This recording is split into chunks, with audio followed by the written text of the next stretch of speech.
Support for the Lancast is provided by Pennsylvania College of Art and Design.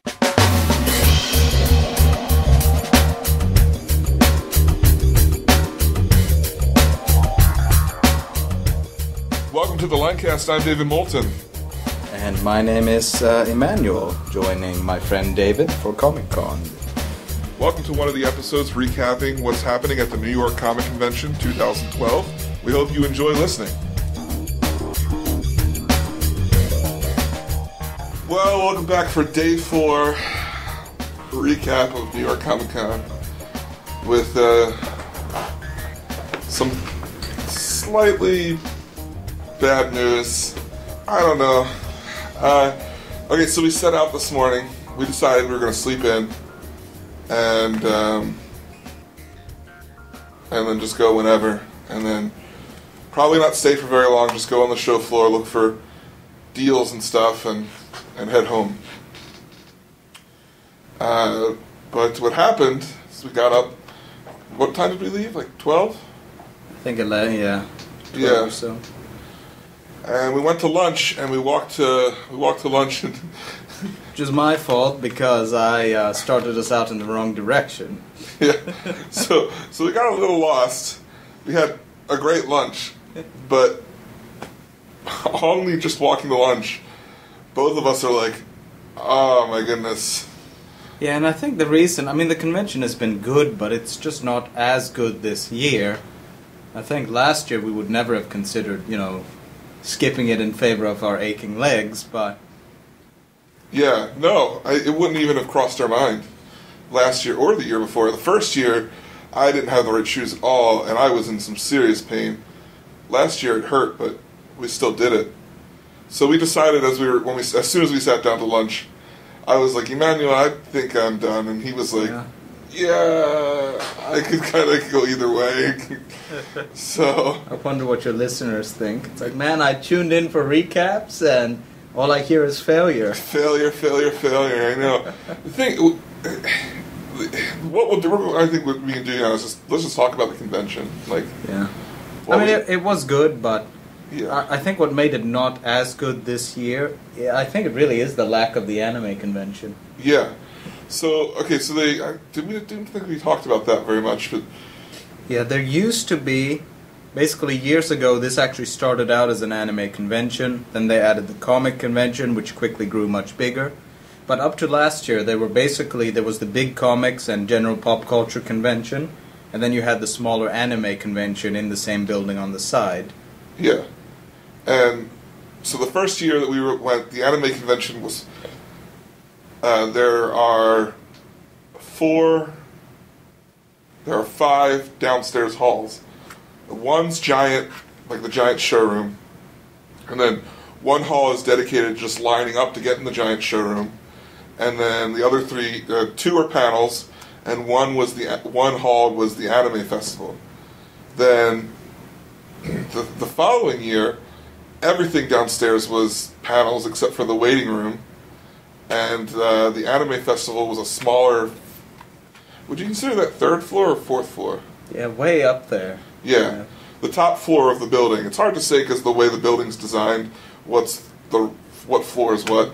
But the top floor was the anime festival, and then this year they absorbed the anime festival completely into the New York Comic Convention, and it was no more. Like you could tell, like it was different. Yeah, there was less. Overall, there seemed like there were less panels. There were less... Yeah, I'm going to try to find out why, but yeah, maybe a different organizer. Yeah. I don't know, maybe if not a different organizer, a different manager. Yeah. And we talked about Uncle Yo yesterday. He always seemed like the lifeblood behind the anime festival. Mm-hmm. From what I understand, he was there from the beginning, right? I think was so. That all of them? Yeah. And he used to host the Masquerade, which they didn't do. Last night I was reading that they had several daily costume contests instead of the grand thing, yeah. Which I kind of thought was dumb because I used to do both of those things. Yeah. I mean, don't get us wrong. I would still highly recommend anyone that's interested, go to this event.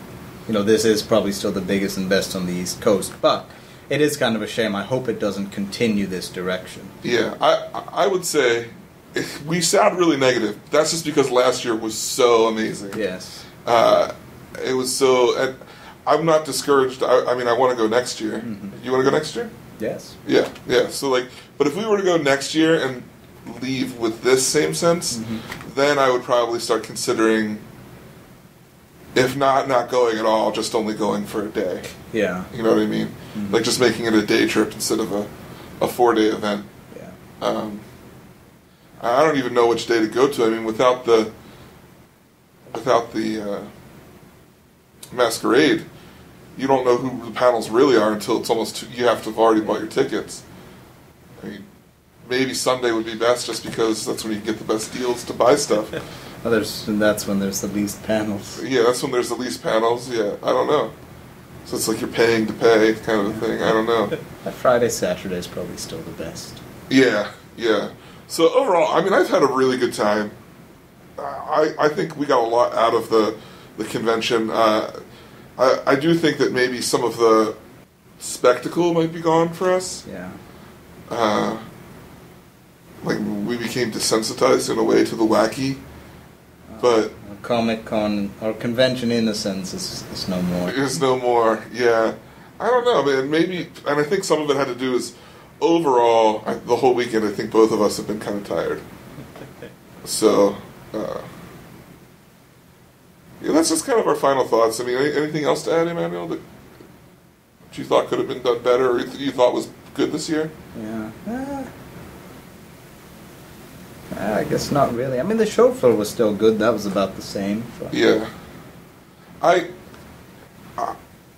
They changed something about how you get in.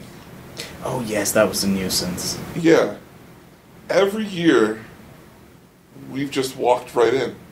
Except for the first year, because we had to get tickets. I wonder if it's because attendance is higher this year. Yeah, it could be. Do you think it's attendance higher, or they're trying to... Well, it's higher because they said they sold no tickets on site. Oh, really? Yeah, and they did that the last year, so I'm guessing it. I mean, it was pre-sold, totally out this year. Maybe. It just, they had a lot more people checking tickets this time than ever before. To get on the show floor, like, they not only had to see your pass, they had to touch it. Yeah. I almost wonder, maybe there was someone selling fake tickets, or... Yeah. Because one guy even felt mine, like, to make sure. Yeah. Yeah, I don't know. It was good. It was good. We missed stuff, of course, but I think we're okay with it. Yeah. We got everything that we wanted to get out of it. Yeah. And we got our cool books signed by Lar and Somer, so I think that's a success. Alright, guys, well, I hope you liked this whole weekend-long episodes. Minus the 2 episodes where we didn't do anything. Yeah, the talk stuff, yeah. Let us know in the comments what's up. Tell us what you thought of this. If we go to a convention again, would you like us to chit-chat about it like this, or would just one episode be fine, or what do you think? So... Well, thanks for listening, and thank you, Immanuel, for being part of it. Thank you for coming.